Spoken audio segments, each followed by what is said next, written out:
Imagine it like your cell phone getting a notification or a ding, and it's like, ding, you're feeling joy. Ding, you're feeling gratitude. Ding, you're feeling abundance. Ding, here comes prosperity. Ding, right? These are your emotional indicators that you have allowed yourself to be alarmed of. And it's the same thing with the negative vibrations. Ding, you feeling angry.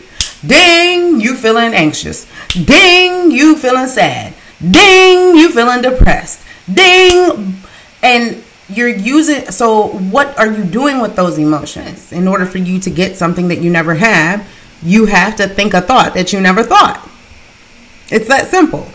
And you have to make that thought a predominant thought, right? You have to make that thought a dominant thought, which becomes your focus, which you mold your energy into that focus, right? And then as you're focusing on that so much and that substance of what that is, you get rid of whatever it was before, right? Whether that's in the physical or the non-physical or the thought or the mind. How can you renew your mind on a consistent basis in order to mold your energy into your desires?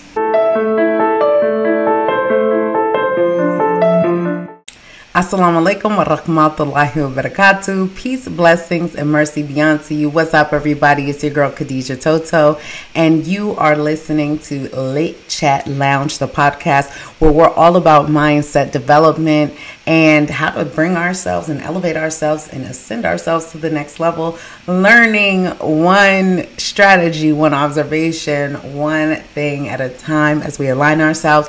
Now, as you all know, we have been reading Ask and It Is Given by Esther and Jerry Hicks in the Teachings of Abraham. Currently, we are on chapter 10. Before we go ahead and get into the reading, let's go back to chapter 9 and let's have a chit chat what that was about. So chapter 9 was called The Hidden Value Behind Your Emotional Reactions. And essentially what we talked about there is we talked about joy and empowerment and focusing through the projection of thought and how we're consistently molding our energy, right? And so it's all about us using our emotions to feel into well-being, right? And how can we mold the energy that creates worlds through focus of our mind? And now we're going into chapter 10, where it's actually giving us more instruction of the step-by-step process. All right, you ready for this? This is going to be good. This is going to be good. With chapter 10, the 3 steps to whatever you want to be, do, or have. The creative process is conceptually a simple one. It consists of just 3 steps. Step 1, your work. You ask. Step 2, not your work. The answer is given. Step 3, your work. The answer, which has been given, must be received or allowed. You have to let it in. Step 1, you ask. Because of the wonderful and diverse environment in which you are focused, step 1 comes easily and automatically, for this is how your natural preferences are born. Everything from your subtle or even unconscious desires to clear, precise, vivid ones results from the contrasting experiences of your day-to-day life. Desires or asking are the natural byproduct of your exposure to this environment of fantastic variety and contrast. And so step 1 comes naturally. Step 2, the universe answers. Step 2 is a simple step for you, for it is not your work at all. Step 2 is the work of the non-physical, the work of the God force. All things that you ask for, large and small, are immediately understood and fully offered, without exception.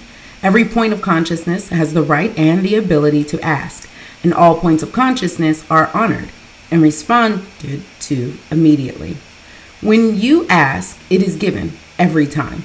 Your asking is sometimes spoken with your words, but more often it emanates from you vibrationally as a constant stream of personally honed preferences, each building on the next, and each one respected and answered. Every question is answered.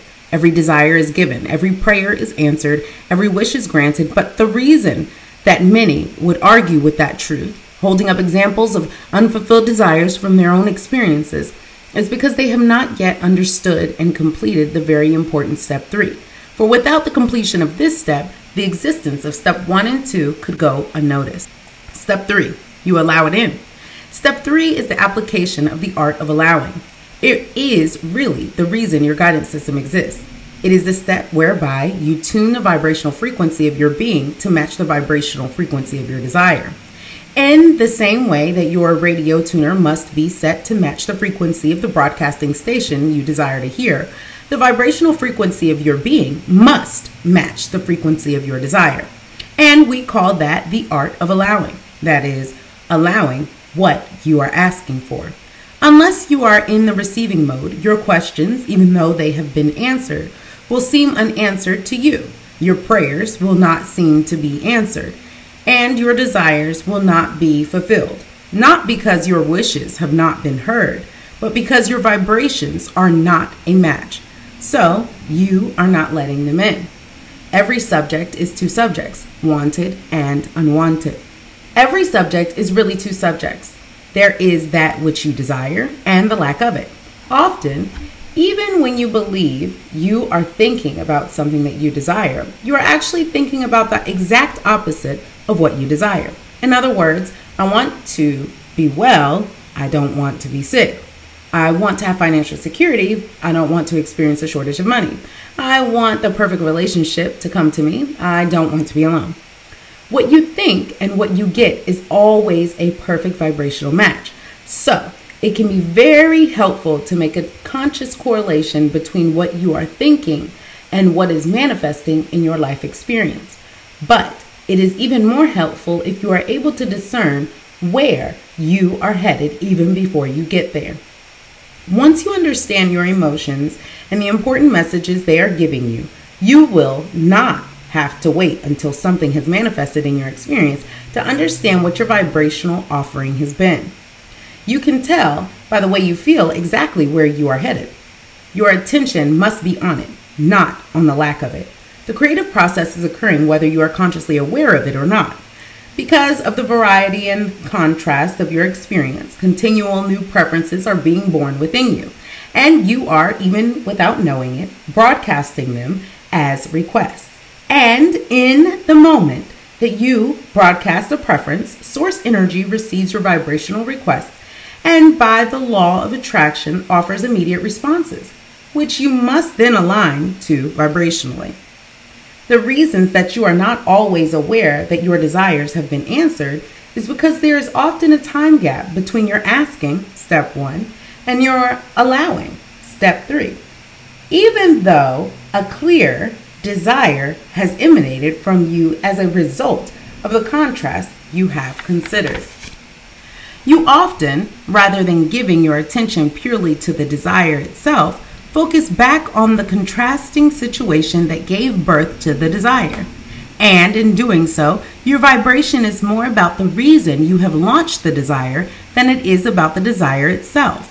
For example, your automobile is getting older and beginning to require frequent repairs. And as you begin to notice its fading beauty, you find yourself desiring a new car. And as you very much wanted that feeling of confidence that a dependable new car brings, a vibrational rocket of desire emanated from within you. And Source received it fully and responded in kind immediately. But because you were not consciously aware of the laws of the universe and the 3-step process of creation, that fresh, exhilarating feeling was short-lived for you. So instead of immediately turning your attention toward your fresh new desire and continuing to ponder the idea of this delicious new vehicle, thus achieving vibrational harmony with your new idea, you look back at the vehicle you currently own, pointing out the reasons that you desire the new car. This old car no longer pleases me. You conclude, not realizing that in looking at the unpleasing car, you are tuning your vibration back to it and not forward to the new car you desire. I really need a new car, you explain, pointing out the dents, the cracks, the undependable performance of the old one. With each statement of need and justification for a new car, you unwittingly reinforce the vibration of your current unpleasant situation. And in doing so, you continue to hold yourself out vibrational alignment with your new desire and out of the receiving mode of what you are asking for. As long as you are more aware of what you do not want regarding this situation, what you do want cannot come to you. In other words, if you are predominantly thinking about your beautiful new car, then it is steadily making its way to you. But if you are predominantly thinking about your undependable current car, your dependable new car cannot move toward you. It may seem difficult to make the distinction between actually thinking about your new car and beating the drum of the old car, but once you are aware of your emotional guidance system, this distinction will be very easy for you to make. Now you hold the key to creating your every desire. Once you understand that your thoughts equal your point of attraction and that the way you feel indicates your level of allowing or resisting, you now hold the key to creating anything that you desire. It is not possible for you to consistently feel positive emotion about something and have it turn out badly. Just as it is not possible for you to consistently feel bad about something and have it turn out well. For the way you feel will tell you if you are allowing your natural well-being or not. Although there is no source of sickness, you may offer thoughts that disallow the natural flow of your wellness, just as you may offer thoughts that disallow the natural flow of your abundance. Although there is no source of poverty, well-being is constantly making its way towards you. And if you have not learned thoughts that slow it or restrict it, you are experiencing it in all areas of your life. It does not matter where you currently stand in relationship to anything you desire. By paying attention to the way you feel and by directing your thoughts to better feeling thoughts, you can again achieve vibrational harmony with the well-being that is natural to you. Remember, as extensions of pure positive non-physical energy, the more in vibrational harmony you are with you, the better you feel. For example, when you are appreciating something, you are a vibrational match to who you really are. When you love someone or yourself, you are a vibrational match to who you really are. But if you find fault with yourself or another, you are, in that moment, offering a vibration that does not match who you really are. And the negative emotion you feel is your indicator that you have introduced a vibration of resistance and that you are no longer in the state of allowing your pure connection between the physical you and the non-physical part of you. We often refer to that non-physical part of you as your inner being or your source. It is not important that you call that source of energy or life force, but it is important that you are consciously aware of when you are allowing a full connection to it and when you are restricting it in some way. And your emotions are your constant indicators of your degree of allowing or resisting that connection. Let's get into it. Let's talk about it. So chapter 10, y'all. What y'all think about chapter 10? Chapter 10 was quite intense. It was very direct, right? It goes through the 3 steps, basically asking and giving, essentially, and how that works. Something that really stood out is that step 3 couldn't work. Step 3, if you don't get step 3 right, step 1 and step 2 is almost irrelevant. So it's almost about getting step 3 right and understanding how step 3 works, right? And so it's allowing it and putting the application, right? Step 3 is the application of the art of allowing, right? But we're so used to resisting things that even if we try to get step 3 right, we can get step 1 right, we can get step 2 right? We ask it, right? We have that natural flow, that desire, boom. Okay, we ask, it's out there, right? And now we have to be in position to mold ourselves to receive it, right? Because there is, like she says, there's a time period typically between our asking and our receiving, right? And so I would like to say that during that time period, we're constantly molding ourselves, because like in the previous chapter, it talked about us molding our energy. It's essentially the same thing. How are we molding ourselves into that of our desires, right? There is work to be put in order for us to receive. And for us to receive, we have to allow it. And I believe what that allowing in this instance is allowing for a process to take place that will carry you into your desires. Because like it talked about, I really like the fact that she talked about, she used the car example, right? I have a broken down car, and because my car is like a little bit, I'm desiring a new car.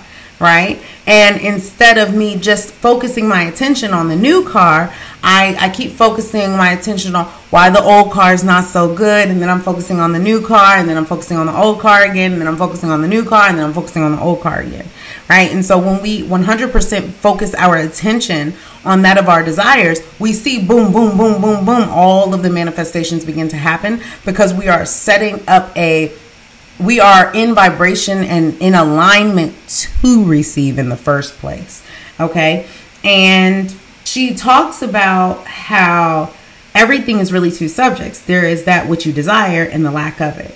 All right. So she talks about once you understand your emotions and the important message that they give you, you can tell by the way you feel exactly where you're headed.